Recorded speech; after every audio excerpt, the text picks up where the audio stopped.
Hi sir, this is Zafirah. So I just used 3/4 cup of lukewarm water, 1 teaspoon of active dry yeast, 10 ounces of flour, and 1.5 teaspoons of salt to make the dough. Now I'm just letting it rise for 5 minutes.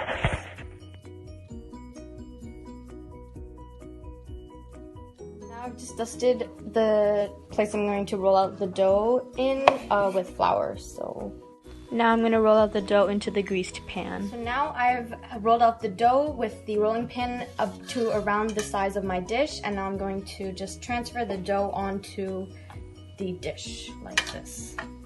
And now I will just use my hands to just shape it into the dish shape.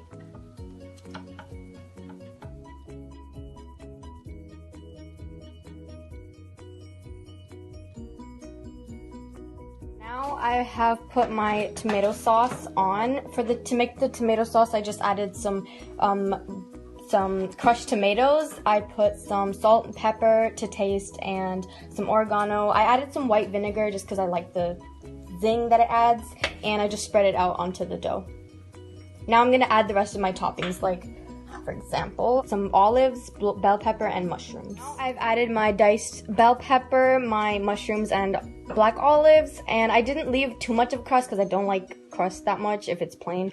And I'm just gonna add my cheese, and I'm gonna pop it into the oven, which has been preheating at 500 degrees Fahrenheit for like 10 minutes while I've been preparing this. And I'm gonna put it into the oven for around 20 minutes until the crust is golden brown. Here is how it looks after the cheese. Now I'm gonna put it into the oven. Putting it into the oven. It's been preheating, so it's ready. And there we go.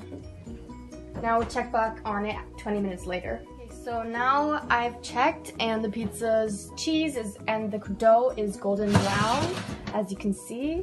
And now I'm going to take it out. Look at that.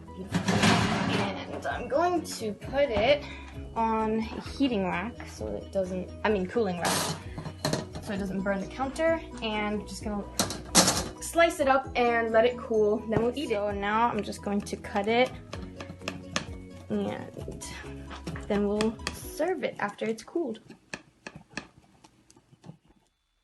So here's the pizza and a slice for me. Hope you enjoy. Bye.